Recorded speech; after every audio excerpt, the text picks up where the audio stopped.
معزز ناظرین، آج ہم بات کریں گے لائکوپوڈیم کے حوالے سے۔ ہومیوپیتھی کی یہ ایک بہت ہی اہم میڈیسن ہے اور اس کو ہم پولیکریسٹ ریمیڈی کہتے ہیں۔ اس کی علامات بہت زیادہ ہیں، ایک لیکچر میں ان سب علامات کو ڈسکس کرنا بہت مشکل ہے، اس لیے آج میں نے اس کی ذہنی علامات کے بارے میں بات کرنی ہے، اور ذہنی علامات میں سے بھی ان علامات کا ہم ذکر کریں گے جن کا تعلق خوف کے ساتھ ہے اور مریض کی یادداشت کے ساتھ ہے۔ تو دوستو، اس کا جو مریض ہوتا ہے وہ اینتھروپوفوبیا کا شکار ہوتا ہے۔ فوبیا اس کو ہوتا ہے، انسانوں سے اس کو خوف آتا ہے اور ہجوم میں وہ نہیں جا سکتا، اور اس کے ساتھ ساتھ اسے اکیلا ہونے سے بھی ڈر لگتا ہے۔ تو اس کا مریض جو ہوتا ہے وہ خاص طور پہ جو بچہ ہوتا ہے وہ اگر کسی گیدرنگ میں جاتا ہے تو وہاں جا کے وہ بہت زیادہ پریشان ہو جاتا ہے، اور اس مریض کو پیٹ درد شروع ہو جاتا ہے، اس بچے کو پیٹ درد شروع ہو جاتا ہے، اور جو ہی اس کے والدین اس کو لے کے گھر آتے ہیں تو وہ ٹھیک ہو جاتا ہے۔ پھر اس کا مریض جو ہوتا ہے اس کے ذہن میں طرح طرح کے خیالات آتے ہیں، نیگیٹو تھاٹس اس کے ذہن میں آتی ہیں، اسے ایسے لگتا ہے جیسے وہ ابھی مر جائے گا،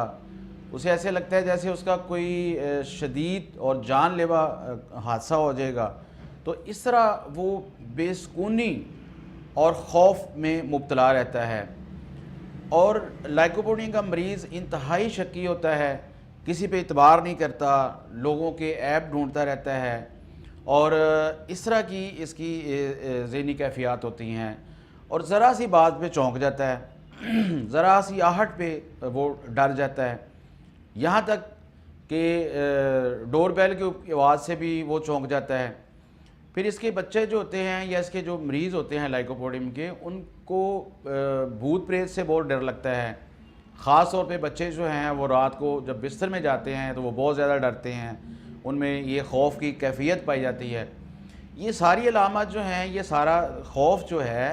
عام طور پہ یہ غصے کے دب جانے کی وجہ سے یا کسی درینہ خوف کی وجہ سے یہ علامات جو ہیں مریض کے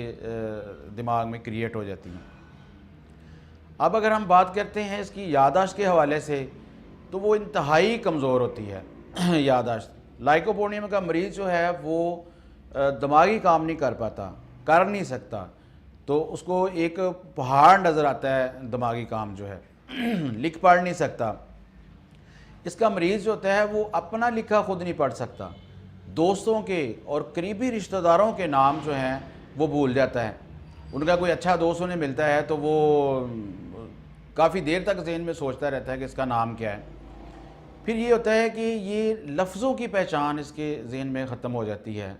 یہ گفتگو نہیں کر سکتا، اپنا مقصد جو ہے اس کو آگے کنوے نہیں کر سکتا، اپنی بات کو دوسروں تک پہنچا نہیں سکتا، کیونکہ اس کے پاس مناسب الفاظ نہیں ہوتے، یہ مناسب الفاظ کا چناؤ نہیں کر پاتا، ٹھیک ہے۔ پھر ایک اور اس کی کیفیت ہے، خاص طور پہ جو طالب علموں میں پائی جاتی ہے، کہ وہ جب ایگزام دیتے ہیں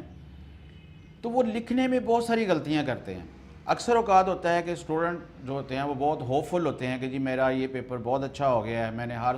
سوال کا جو آنسر ہے وہ بڑی اچھی طرح لکھا ہے، لیکن ہوتا یہ ہے کہ جب وہ ایک سنٹینس لکھتا ہے تو اس میں سے وہ بہت سارے اسپیلنگ مس کر دیتا ہے، کئی الفاظ مس کر دیتا ہے۔ تو اس کا نتیجہ یہ ہوتا ہے کہ جب ایگزامینر ان کو چیک کرتا ہے تو ان کے مارکس اچھے نہیں آتے، تو وہ اس بات سے بھی بڑے ڈسہارڈ ہوتے ہیں کہ جی ہم نے تو بڑا اچھا پیپر کیا تھا لیکن پتہ نہیں ہمارے مارکس صحیح کیوں نہیں آئے۔ پھر جب یہ پڑھتا ہے تو اس میں یکسوئی نہیں ہوتی، اس کا خیال کہیں اور ہوتا ہے، تو کتاب پہ یا اپنے جو سبجیکٹ ہوتا ہے اس پہ اس کی توجہ نہیں ہوتی۔ اور گفتگو کے دوران بھی جیسے میں نے پہلے کہا کہ یہ مناسب الفاظ نہیں اس کو ملتے، اور یہ لفظ جو ہیں ان کی پہچان بھول جاتا ہے، یہاں تک ہوتا ہے کہ یہ اپنا لکھا خود نہیں پڑھ سکتا، کیونکہ اس میں سے اس نے بہت ساری غلطیاں کی ہوتی ہیں، اور وہ یہ لکھتے ہوئے اس کے ہاتھ اور اس کا جو دماغ ہے وہ ان میں مطابقت نہیں ہوتی، وہ ذہن میں خیال کچھ اور چل رہا ہوتا ہے اور لکھ کچھ اور رہا ہوتا ہے۔ تو دوستو، یہ ہیں اس کی لائکوپوڈیم کی کچھ